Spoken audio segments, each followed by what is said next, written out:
አልተወንም። ዛሬም እግዚአብሔር ሁሉም ትቶናል እኮ እግዚአብሔር እኮ ነው ያልተወን። ሁሉም ትቶን እሱ ነው እኔ ግን አልተውሽም ይላል እግዚአብሔር። ይህን ቃል አስታውሱ ክርስቲያኖች። በጨለማም ቢሆን በብርሃንም ቢሆን ይህን ቃል አስቡ። እኔ ግን አልተውሽም ያለሽን እግዚአብሔርን ያለህን እግዚአብሔርን ከነፍስህ ጋር ይሄ ቃል ኪዳን እንዳለው አስብ። ከነፍሳችን ጋር ይህን ቃል ኪዳን ተጋብቷል። እግዚአብሔር አይተወንም። ለዘላለም ላይጥለን ላይተወን ቃል ገብቷል። በደሙ ገዝቶ ገንዘቡ አድርጎናል። እግዚአብሔር ገንዘቡን እንዴት ይረሳል? እስኪ ያስቡት። የገንዘብ ይኖራችሁ ሰው እጅ ላይ ሆኖ እኮ ታስቡታላችሁ አይደል እንዴ? ገንዘባችሁን የእናንተ ነውና ረስታችሁት ልትተውት አትችሉ። ገንዘባችሁ ስለሆነ ሀብታችሁ ስለሆነ እኛም ዛሬ ምንም እንኳን ኃጢአት እያባበለች ወስዳ በሰይጣን እጅ ብታስገባንም እግዚአብሔር ግን አይተውንም። ገንዘቦቹ ነና በደሙ የገዛን ገንዘቦቹ ነና መስቀል ላይ ወጥቶ መከራ የተቀበለልን በግርፋቱ በሰንበሩ በደሙ በመከራው የገዛን ያዳነን ፈውስን የሰጠን እሱ እግዚአብሔር ጌታችን ነው። የነፍሳችን ጌታዋ ነው። ክርስቲያኖች ጌታዋ ነውና ነፍሳችንን ሊተዋት አይችልም። ቤትህን ትተዋለህ፣ እንዴት ልትረሳው ትችላለህ? ቤትህ ይጠፋል፣ እንዴት ልትረሳው? ሊጠፋ ይችላል። ምናልባት ሌላ ሰው ይሆናል እኮ የሚኖርበት፣ ግን አትረሳውም፣ አንተውም። እግዚአብሔር ቤቱን እንዴት ይተዋል? እኛ እኮ ቤተ መቅደሶቹ ነን፣ ማደሪያዎቹ ነን። ግን ክርስቲያኖች እኛ የእግዚአብሔር መሆናችንን በደንብ እንይ። እግዚአብሔር አይረሳንም፣ ግን እኛ ረሳነውም ወይ? ይታል ጸሎቱ ካረሳው ትጸልይ ነበር አይደል? ባትረሳው ኖሮ ለአምልኮ ትተጋ ነበር አይደል? ባንረሳው ኖሮ በእውነት እንቅልፍ ይጥለን ነበር። ነፍሳችን ስምጥ ያለ እንቅልፍ ውስጥ የወደቀችው እኮ ረስተነው ነው እግዚአብሔርን። ቅዳሴው ያለፈን ረስተነው እኮ ነው እግዚአብሔርን፣ ረስተነው ነው። የታመሙትን መጠየቅ ያቁም ነው። ምህረትን ማድረግ በጎ ነገርን ማድረግ እንችላ ያለው ረስተነው እኮ ነው እግዚአብሔርን። ሰው እያስቀየምን እየኖርን ያለ ነው በሰላም እንዴ? ሰው አስቀይሞ መኖር በጤና ምንም ሳይጎረብተው የሰው ገንዘብ በልቶ ከሰው ጋር ከወንድሙ ጋር ፊት ተዟዙሮ እንዴት ይሆናል? ሰው ማስቀየም እግዚአብሔርን ማስቀየም እንደሆነ ረስተው ነው። አዎ እኛ ግን እንረሳለን፣ እግዚአብሔር ግን አይረሳንም። አሁን እኛ እንተዋለን፣ እግዚአብሔር ግን አይተወንም። አሁን እኛ እንጥላለን፣ እግዚአብሔር ግን አይጥለንም። እኛ እግዚአብሔርን ረስተነዋል፣ እግዚአብሔር ግን እኛን ረስቶን አያውቅም። በእውነት ክርስቲያኖች እውነቱ እሱ ነው፣ የማይረሳን እሱ ነው። አንድ አባት ምን ይላሉ? እንደውም ጊዜ የማይሽራቸው ሁለት የፍቅር አይነቶች አሉ ይላል። አንዱ እግዚአብሔር ለሰዎች ያለው ፍቅር ነው። እውነት ነው አይደለም? እውነት ነው።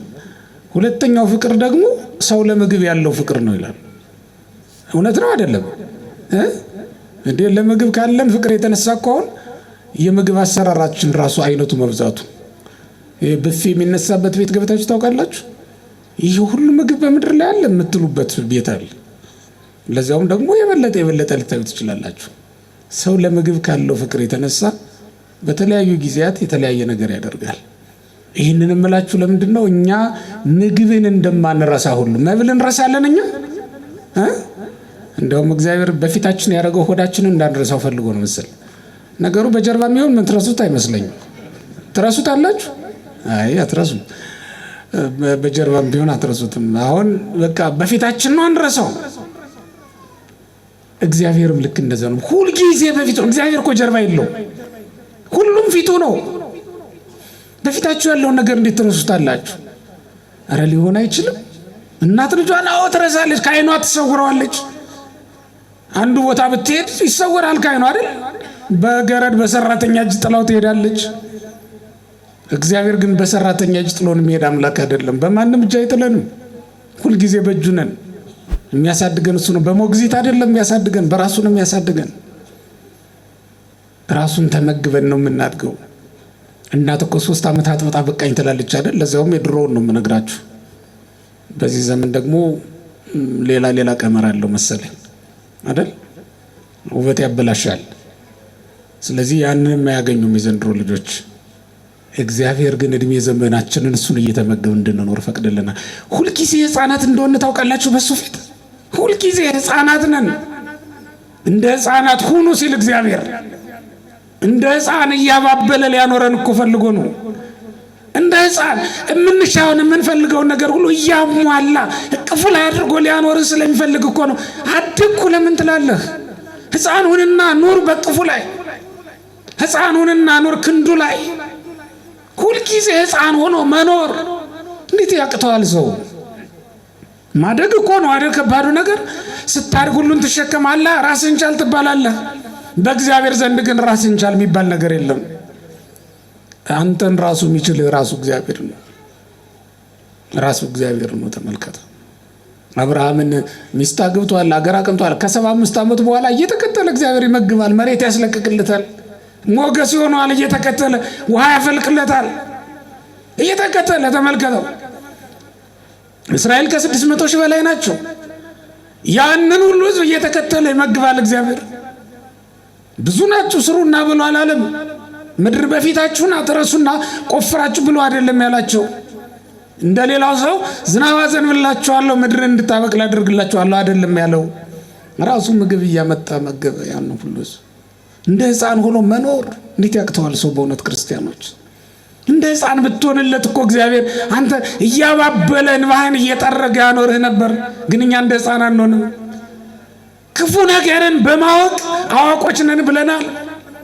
ክፉን በመለይ መልካሙን እኮ አይደለም። አዳምና ሔዋን እኮ መልካምና ክፉን በመለየት በማወቅ ነው በቃ ከቅፉ የወጡት በመጀመሪያ። አሁን ሕፃን ልጅ መልካምና ክፉ ለይቶ አያውቅም አይደል? አይበድልም፣ አውቆ አይበድልም፣ አውቆም በጎ ነገር አያደርግም። እውነት ነው። ልክ እንደዚያ ሕፃን መሆን ነበረብን። ግን እኛ እንደሱ አላደረግንም።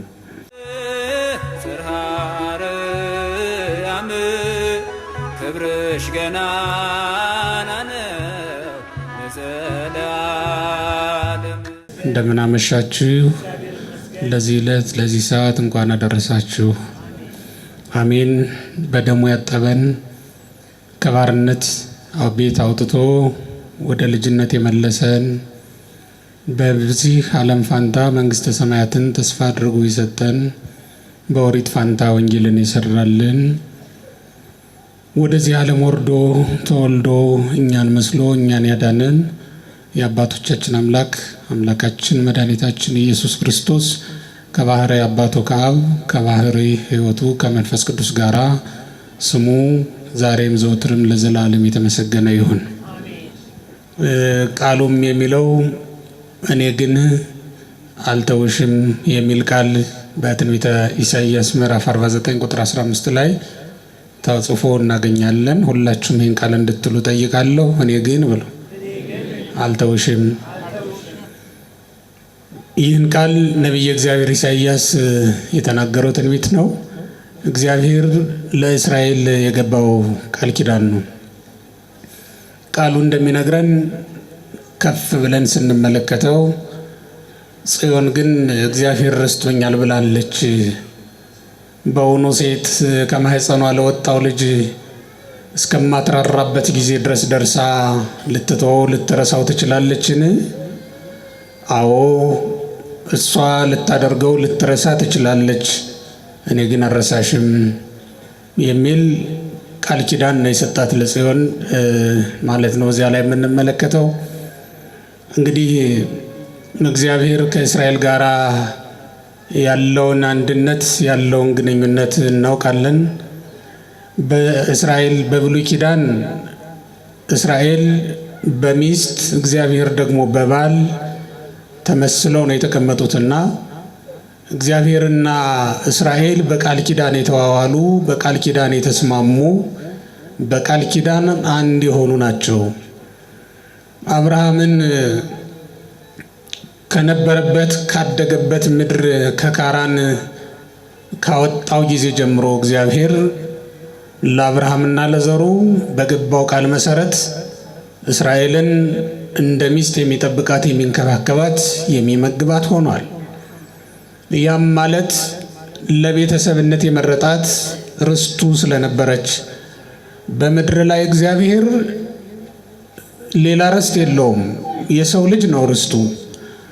አብርሃምንም የመረጠበት ምክንያት ለርስትነት ነው። ርስቱን አብርሃምን ግን በመረጠው ስፍራ ላይ ተክሎታል።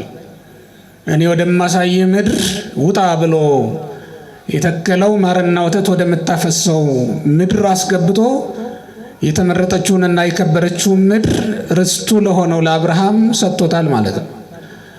አብርሃም ለእግዚአብሔር የተመረጠ ርስት ነው። ለአብርሃም ደግሞ ኢየሩሳሌም የተመረጠች ርስት ናት። ኢየሩሳሌምን አብርሃም በቃል ኪዳን ወርሷታል። አብርሃምን ደግሞ እግዚአብሔር በቃል ኪዳን ተቀብሎታል። ቅብብሎሹ እንደዚያ ነው። ሰው ልቡን ለእግዚአብሔር ሲሰጥ እግዚአብሔር ደግሞ ምድርን ለሰው አሳልፎ ይሰጣታል ማለት ነው። የሰው ልጅ ልቡን ከእግዚአብሔር ሲለይ የምድርን በረከት ሁሉ እንዳይበላ እግዚአብሔር ይለየዋል ማለት ነው። እግዚአብሔር ከሰው ጋር ሲሆን በምድር ያለው ማንኛውም ነገር ለሰው ልጅ ይሆናል ማለት ነው። የሚገባውና ሰዎች ሁሉ የሚያደርጉት ነገር ብቻ አይደለም። የማይገባውና ለሰው ያልተሰጠው ነገር ሁሉ ለሰው የሚሆንበት ጊዜ አለ። ያም የሆነው የሰው ልጅ ራሱን ለእግዚአብሔር የሰጠ እንደሆነ ነው። ሰው ራሱን ለእግዚአብሔር ሲሰጥ እግዚአብሔር ደግሞ ሁሉን ነገር ለሰው አሳልፎ ይሰጣል። ምድርን ብቻ አይደለም፣ በምድር ያለውን ብቻም አይደለም፣ ሰማይንና በሰማይ ያለውን ሁሉ እግዚአብሔር ለሰው ይሰጣል። እግዚአብሔር ሰውን መኖሪያው ሲያደርገው ምድርን ለሰው መኖሪያ ያደርጋታል። የሰው ልጅ በየትኛውም ምድር ላይ ቢኖር መኖር የሚችለው እግዚአብሔርን እሱ ደግሞ ለእግዚአብሔር ምቹ መኖሪያ የሆነለት እንደሆነ ነው። በሰው ውስጥ ማደር ሲችል እግዚአብሔር ሰውን በየትኛውም ቦታ ውስጥ ማሳደር ይችላል። በትንቢተ ኢሳይያስ ምዕራፍ 43ን ስንመለከት እንደምናነበው በውሃ መካከልም ቢሆን እንዳያሰጥሙት አድርጎ በእሳት መካከልም ቢሆን እንዳያቃጥለው አድርጎ ሰውን ማኖር ይችላል እግዚአብሔር። ያንን የሚያደርገው ግን ራሱ እግዚአብሔር በሰው ልብ ውስጥ መኖር ሲችል ነው። እግዚአብሔር የነገሰበትን ከተማ ማን ይደፍረዋል?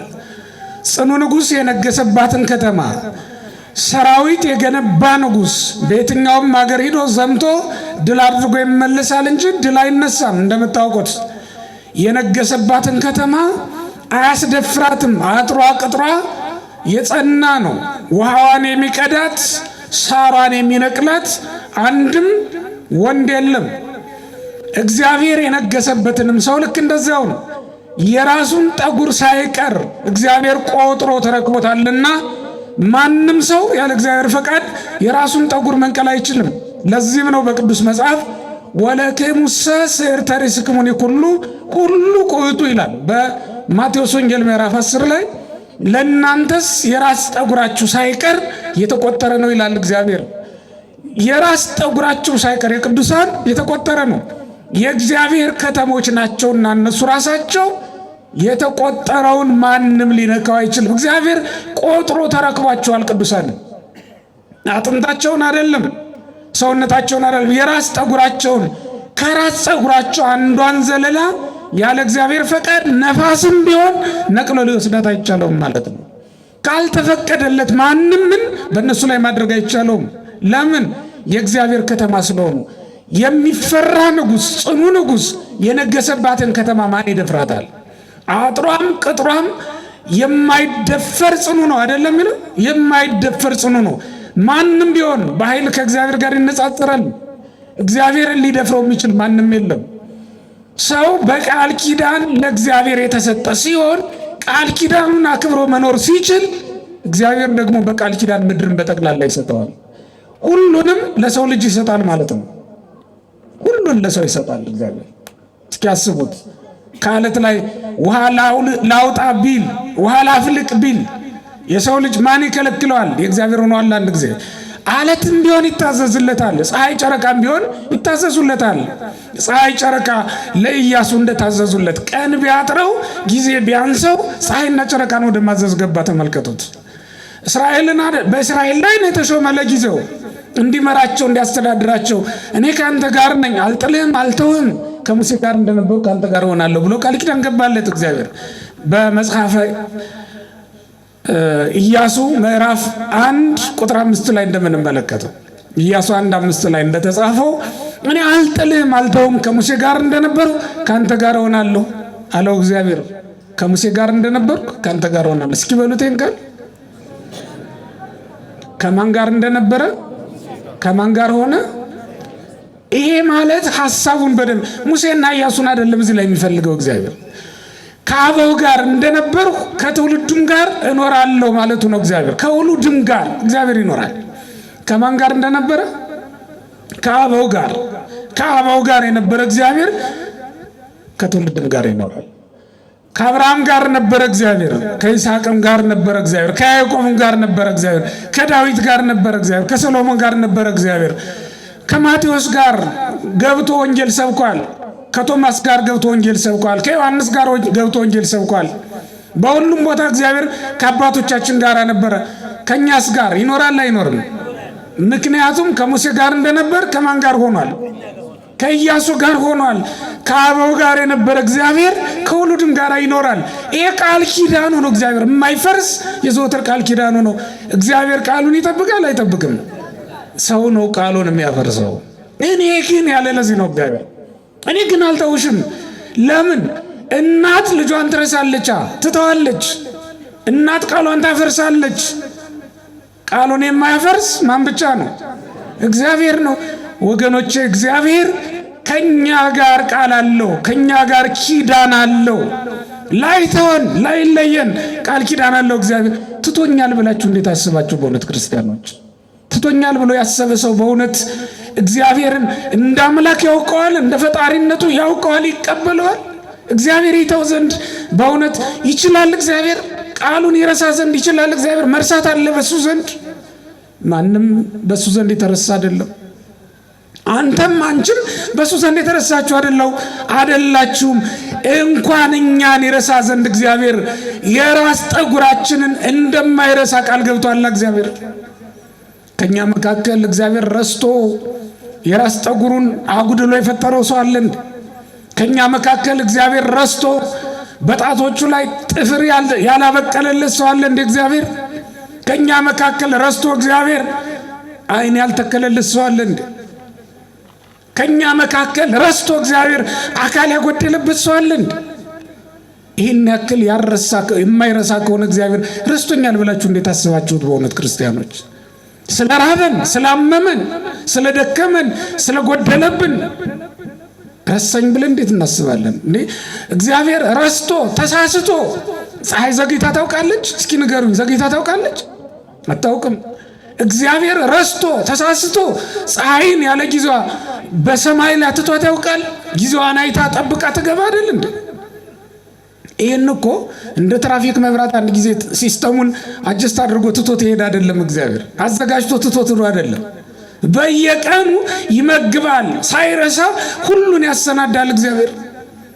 በአንድ ጊዜ ብቻ ነው እንደ ምድር በዕለተ ሰሉስ እጽዋትን እንድታበቅል የታዘዘችው? ዛሬ ስታበቅል የለም እንዴ? እጽዋት እንዲያብቡ እንዲያፈሩ ዛሬም በየጊዜው ክረምትና በጋው ያፈራርቅ የለ? እግዚአብሔር ረስቶት ክረምቱን እንዳስገባው ትቶት ያውቃል? ተኝቶ ያውቃል? ዘንግቶት ያውቃል? በጊዜው ክረምቱ ይመጣል፣ በጋው ሲመጣ ደግሞ ዝናቡ ይቆማል።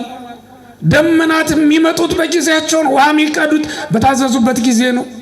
ደመና እኮ ዛሬም አለ፣ የበጋ ደመና ግን ውሃ ቀድቶ ከውቅያኖስ ውሃ ጠልፎ አምጥቶ በምድር ላይ ሲያፈሳ እንመለከተውም። ለምን? እግዚአብሔር አይረሳማ፣ በሰዓቱ ነው የሚያደርገው። አይረሳሽም፣ አይረሳህም። እግዚአብሔር አይረሳንም፣ አይተወንም። እግዚአብሔር እንዲህ ያለ የታመነ አምላክ ነው። አይረሳንም በሉ ክርስቲያኖች፣ አይረሳንም። መቼም ማንንም አይተውም። ቢረሳህ እኮ ነው ያለ ሰይጣን ነው። ጸሎትሽን ያልተቀበለሽ እኮ ቢንቅሽ ነው ቢተውሽ ነው ብሎ የሚናገር ሰይጣን ነው ይህን የሚያሳስብ። እግዚአብሔር ማንንም አይተውም ክርስቲያኖች። የማንንም ጸሎት አይንቅም፣ ይቀበላል። እስኪ ተመልከቱት። በበረሃ ያሉትና አቡነ አሮን ፀሐይ ትቁምልን በሰማይ ብለው ጸለዩ፣ ተቀበላቸው። በከተማ ያሉት ሕዝብ የሚመሩት በስልጣን ላይ የነበሩት እነ ኢያሱም ፀሐይን ጨረቃን አቁምልን አዘግይልን ብለው ለመኑት፣ ተቀበላቸው። ኢያሱ ባለ ትዳር ነው፣ የልጅ አባት ነው፣ ባለ ሚስት ነው። አሮን ደግሞ መነኩሴ ነው፣ ባህታዊ ነው። የባሕታዊውን ጸሎት ከዓለማዊው ጋር እኩል የሚሰማ እግዚአብሔር። አቡነ ገብረ መንፈስ ቅዱስ ባሕታዊ ናቸው። በገዳም የሚኖሩ 562 ዓመት እህል ሳይቀምሱ እግዚአብሔርን ያገለገሉ ሰው ናቸው። ሌሊት አይተኙም፣ ቀንም አያርፉም። ሌሊትና ቀን ሳይቆሙ እንደቆሙ ሳያርፉ ያገለገሉ ጻድቅ ናቸው። 562 ዓመት እንደቆመ ሳያርፍ ያገለገለው ባሕታዊ የለመነውን ጸሎት እንደሰማ ሁሉ አብርሃምንም ጸሎቱን ተቀብሎታል። ተመልከቱት። አብርሃም ከሚስቱ ከሳራም አልፎ ከአጋር ልጅ የወለደ ሰው አይደል እንዴ? እንዲህም ሆኖ ግን እግዚአብሔር አልረሳውም፣ ቃል ኪዳኑን አላጠፈም። የትኛው ኃጢአትህ ነው አንተን ተራራ ሆኖ ከእግዚአብሔር እይታ የሚጋርድህ? የትኛው ተራራ ነው ከእግዚአብሔር ጋርዶ እንዳንተያይ ያደረገን? እግዚአብሔር የማያየው ቦታ አለ? እግዚአብሔር የሚሰወረው ቦታ አለ? በእውኑ እግዚአብሔር ቢተወንስ ኖሮ መኖር እንችላለን? መኖር እኮ አንችልም።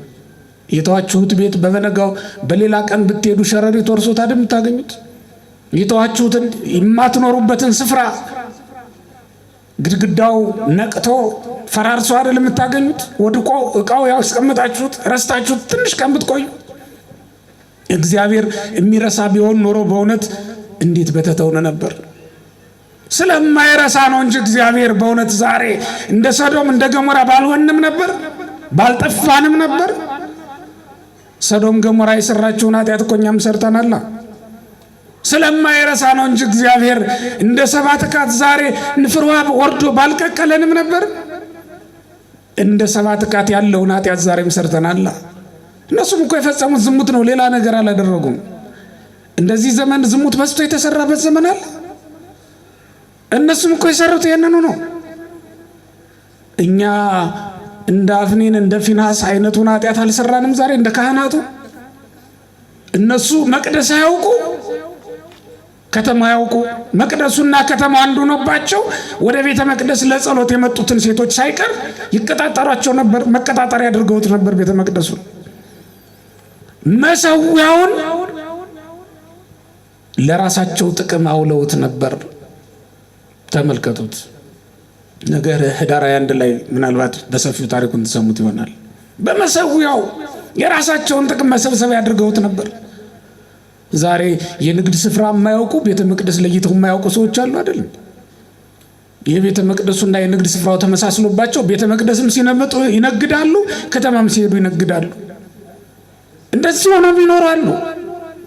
ቤተ እግዚአብሔርና ከተማው ተቀላቅለውባቸው በቤተ እግዚአብሔር ቅጥር አካባቢ ራሱ ፈቃደ ስጋቸው የሚፈጽሙ ሰዎች እኮ አሉ። በአፍኒን በፊናስ ዘመን የተደረገው ኃጢአት በእኛ ዘመን አልተደረገም ትሉኝ ዘንድ ትችላላችሁ? ማስረጃ አላችሁ? እንዴት ሊሆን ይችላል? የአደባባይ ጉዳይ አይደል? ስለዚህ እግዚአብሔር ትቶናል እንዴት እንላለን? ቢተወን ኑሮ ፀሐይ ዛሬ መውጣት ነበረበት። ቢረሳን ኑሮ መዓልትና ሌሊት መፈራረቅ ነበረበት እንደ ኃጢአታችን ብዛት። ስለዚህ እግዚአብሔር አልተወንም። እኔ ግን የሚለው በጣም የሚያጽናና ቃል በእውነት እኔ ግን አልረሳሽም። ሁሉም ይተዋል። ሰው ቢሆን እኮ ይተዋል። ምክንያቱም በአንድ ወቅት እንዲህ ተብሎ ነበር። ቅዱስ ጴጥሮስ እንዲህ አለ፣ እመኒ ኩሎሙ ክህዱከ አንሰ ኢክህደከ። ሁሉም ቢክዱህ እኔ ግን ምን አልልም አልክድህም አለ። ግን አልካደም። እኔ ግን አልተውሽም ብሎ ከእናትና ከአባትሽ የለየሽ ባልሽ ሊተውሽ ይችላል። እኔ ግን አልተውህም ብሎ የማለልህ ባልንጀራ ሊተው ይችላል፣ ሊረሳ ይችላል የተሻለ ሲያገኝ። እግዚአብሔር ግን አንተን በተሻለ ሰው ሊለውጥ አይችልም። የተሻለው ቅዱሳን እኮ አሉት በበረሃ ቆመው የሚያገለግሉት ከምስጋና በቀር ሌላ ጉዳይ ሌላ ግብር የሌላቸው በጣም ብዙ ቅዱሳን አሉት እግዚአብሔር። ከአንደበታቸው እንደ ጥሩ ውሃ ምስጋና ብቻ የሚፈስ እውነትና ሐሰቱ የተቀላቀለ ባንተንም እግዚአብሔር ትቶ አያውቅም። እስከ ዛሬ ድረስ ይመግብሃል፣ ጤናህን ይጠብቃል እግዚአብሔር። እንደነዚያ ቅዱሳን ሁሉ ዛሬም ምግብናውን አላቋረጠብንም እግዚአብሔር። ይልቁንም አብልጦ እያደረገልን ነው። እነሱ በቀን አንድ ጊዜ ነው የሚመገቡት፣ እኛ ግን በቀን 3 ጊዜም 4 ጊዜም ምናልባትም ከዚያ በላይ ልንመገብ እንችል ይሆናል። አልተወንም ዛሬም እግዚአብሔር። ሁሉም ትቶናል እኮ እግዚአብሔር እኮ ነው ያልተወን። ሁሉም ትቶን እሱ ነው። እኔ ግን አልተውሽም ይላል እግዚአብሔር። ይህን ቃል አስታውሱ ክርስቲያኖች። በጨለማም ቢሆን በብርሃንም ቢሆን ይህን ቃል አስቡ። እኔ ግን አልተውሽም ያለሽን እግዚአብሔርን ያለህን እግዚአብሔርን ከነፍስህ ጋር ይሄ ቃል ኪዳን እንዳለው አስብ። ከነፍሳችን ጋር ይህን ቃል ኪዳን ተጋብቷል። እግዚአብሔር አይተውንም፣ ለዘላለም ላይጥለን ላይተወን ቃል ገብቷል። በደሙ ገዝቶ ገንዘቡ አድርጎናል። እግዚአብሔር ገንዘቡን እንዴት ይረሳል? እስኪያስቡት። የገንዘብ ይኖራችሁ ሰው እጅ ላይ ሆኖ እኮ ታስቡታላችሁ አይደል እንዴ? ገንዘባችሁን የእናንተ ነውና ረስታችሁት ልትተውት አትችሉ። ገንዘባችሁ ስለሆነ ሀብታችሁ ስለሆነ እኛም ዛሬ ምንም እንኳን ኃጢአት እያባበለች ወስዳ በሰይጣን እጅ ብታስገባንም እግዚአብሔር ግን አይተውንም። ገንዘቦቹ ነና በደሙ የገዛን ገንዘቦቹ ነና መስቀል ላይ ወጥቶ መከራ የተቀበለልን በግርፋቱ በሰንበሩ በደሙ በመከራው የገዛን ያዳነን ፈውስን የሰጠን እሱ እግዚአብሔር ጌታችን ነው። የነፍሳችን ጌታዋ ነው። ክርስቲያኖች ጌታዋ ነውና ነፍሳችንን ሊተዋት አይችልም። ቤትህን ትተዋለህ፣ እንዴት ልትረሳው ትችላለህ? ቤትህ ይጠፋል፣ እንዴት ልትረሳው? ሊጠፋ ይችላል። ምናልባት ሌላ ሰው ይሆናል እኮ የሚኖርበት፣ ግን አትረሳውም፣ አንተውም። እግዚአብሔር ቤቱን እንዴት ይተዋል? እኛ እኮ ቤተ መቅደሶቹ ነን፣ ማደሪያዎቹ ነን። ግን ክርስቲያኖች እኛ የእግዚአብሔር መሆናችንን በደንብ እንይ። እግዚአብሔር አይረሳንም፣ ግን እኛ ረሳነውም ወይ? ይታል ጸሎቱ። ካረሳው ትጸልይ ነበር አይደል? ባትረሳው ኖሮ ለአምልኮ ትተጋ ነበር አይደል? ባንረሳው ኖሮ በእውነት እንቅልፍ ይጥለን ነበር። ነፍሳችን ስምጥ ያለ እንቅልፍ ውስጥ የወደቀችው እኮ ረስተነው ነው እግዚአብሔርን። ቅዳሴው ያለፈን ረስተነው እኮ ነው እግዚአብሔርን፣ ረስተነው ነው። የታመሙትን መጠየቅ ያቁም ነው። ምህረትን ማድረግ በጎ ነገርን ማድረግ እንችላ ያለው ረስተነው እኮ ነው እግዚአብሔርን። ሰው እያስቀየምን እየኖርን ያለ ነው በሰላም እንዴ? ሰው አስቀይሞ መኖር በጤና ምንም ሳይጎረብተው የሰው ገንዘብ በልቶ ከሰው ጋር ከወንድሙ ጋር ፊት ተዟዙሮ እንዴት ይሆናል? ሰው ማስቀየም እግዚአብሔርን ማስቀየም እንደሆነ ረስተው ነው። አዎ እኛ ግን እንረሳለን፣ እግዚአብሔር ግን አይረሳንም። አዎ እኛ እንተዋለን፣ እግዚአብሔር ግን አይተወንም። አዎ እኛ እንጥላለን፣ እግዚአብሔር ግን አይጥለንም። እኛ እግዚአብሔርን ረስተነዋል፣ እግዚአብሔር ግን እኛን ረስቶን አያውቅም። በእውነት ክርስቲያኖች እውነቱ እሱ ነው፣ የማይረሳን እሱ ነው። አንድ አባት ምን ይላሉ? እንዲያውም ጊዜ የማይሽራቸው ሁለት የፍቅር አይነቶች አሉ ይላል። አንዱ እግዚአብሔር ለሰዎች ያለው ፍቅር ነው። እውነት ነው አይደለም? እውነት ነው። ሁለተኛው ፍቅር ደግሞ ሰው ለምግብ ያለው ፍቅር ነው ይላል። እውነት ነው አይደለም? እንዴ ለምግብ ካለን ፍቅር የተነሳ እኮ አሁን የምግብ አሰራራችን ራሱ አይነቱ መብዛቱ፣ ብፌ የሚነሳበት ቤት ገብታችሁ ታውቃላችሁ? ይህ ሁሉ ምግብ በምድር ላይ አለ የምትሉበት ቤት አለ። ለዚያውም ደግሞ የበለጠ ልታዩ ትችላላችሁ። ሰው ለምግብ ካለው ፍቅር የተነሳ በተለያዩ ጊዜያት የተለያየ ነገር ያደርጋል። ይህንን እምላችሁ ለምንድን ነው? እኛ ምግብን እንደማንረሳ ሁሉ መብል እንረሳለን። እኛ እንደውም እግዚአብሔር በፊታችን ያደረገው ሆዳችንን እንዳንረሳው ፈልጎ ነው መሰል። ነገሩ በጀርባ የሚሆን ምን ትረሱት አይመስለኝም። ትረሱት አላችሁ? አይ አትረሱም። በጀርባም ቢሆን አትረሱትም። አሁን በቃ በፊታችን ነው አንረሳው። እግዚአብሔርም ልክ እንደዛ ነው። ሁሉ ጊዜ በፊቱ። እግዚአብሔር እኮ ጀርባ የለው፣ ሁሉም ፊቱ ነው። በፊታችሁ ያለውን ነገር እንዴት ትረሱታላችሁ? አረ ሊሆን አይችልም። እናት ልጇን አዎ ትረሳለች፣ ከዓይኗ ትሰውረዋለች። አንዱ ቦታ ብትሄድ ይሰወራል ከዓይኗ አይደል? በገረድ በሰራተኛ እጅ ጥላው ትሄዳለች።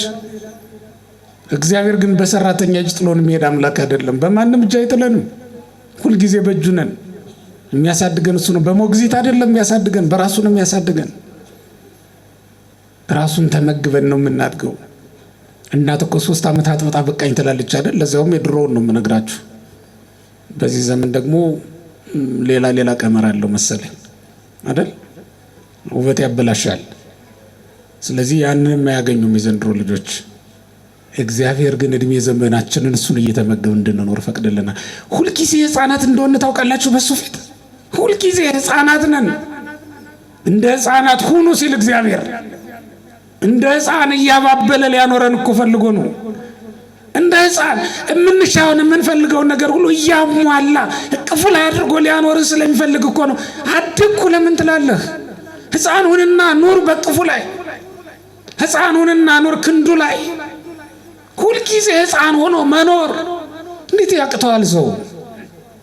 ማደግ እኮ ነው አይደል? ከባዱ ነገር ስታድግ ሁሉን ትሸከማለህ፣ ራስህን ቻል ትባላለህ። በእግዚአብሔር ዘንድ ግን ራስህን ቻል የሚባል ነገር የለም። አንተን ራሱ የሚችል ራሱ እግዚአብሔር ነው። ራሱ እግዚአብሔር ነው። ተመልከተ። አብርሃምን ሚስት አግብቷል፣ አገር አቅንቷል። ከ75 ዓመት በኋላ እየተከተለ እግዚአብሔር ይመግባል፣ መሬት ያስለቅቅለታል፣ ሞገስ ይሆነዋል። እየተከተለ ውሃ ያፈልቅለታል፣ እየተከተለ ተመልከተው። እስራኤል ከ600 ሺህ በላይ ናቸው። ያንን ሁሉ ሕዝብ እየተከተለ ይመግባል እግዚአብሔር። ብዙ ናችሁ ስሩና ብሎ አላለም። ምድር በፊታችሁና ትረሱና ቆፍራችሁ ብሎ አይደለም ያላቸው። እንደሌላው ሰው ዝናብ አዘንብላችኋለሁ ምድርን እንድታበቅል አድርግላችኋለሁ አይደለም ያለው። ራሱ ምግብ እያመጣ መገበ። ያን ሁሉ እንደ ሕፃን ሆኖ መኖር እንዴት ያቅተዋል ሰው? በእውነት ክርስቲያኖች እንደ ሕፃን ብትሆንለት እኮ እግዚአብሔር አንተ እያባበለ እንባህን እየጠረገ ያኖርህ ነበር። ግን እኛ እንደ ሕፃን አንሆንም። ክፉ ነገርን በማወቅ አዋቆች ነን ብለናል። ክፉን በመለይ መልካሙን እኮ አይደለም። አዳምና ሔዋን እኮ መልካምና ክፉን በመለየት በማወቅ ነው በቃ ከቅፉ የወጡት በመጀመሪያ። አሁን ሕፃን ልጅ መልካምና ክፉ ለይቶ አያውቅም አይደል? አይበድልም፣ አውቆ አይበድልም፣ አውቆም በጎ ነገር አያደርግም። እውነት ነው። ልክ እንደዚያ ሕፃን መሆን ነበረብን፣ ግን እኛ እንደሱ አላደረግንም። ስለዚህ የተወደዳችሁ እግዚአብሔር ቤተሰቦች 10 ደቂቃ ብዬ 40 አደረግኩት አይደል? እንግዲህ ስለነበረን ጊዜ አባቶቻችን አምላክ እግዚአብሔር ስሙ የተመሰገነ ይሁን። ዛሬ እንዲያው መምጣትህን ሪፖርት አድርግ ስለተባልኩ ነው አሁን የገባሁት። እንዲያው መግባቴን ለማሳየት ያክል ነው እንጂ ለማስተማር አልነበረም። ግን በዚያው ቀጠልኩ መሰለኝ። እግዚአብሔር ይስጥልኝ። ይብቃኝ።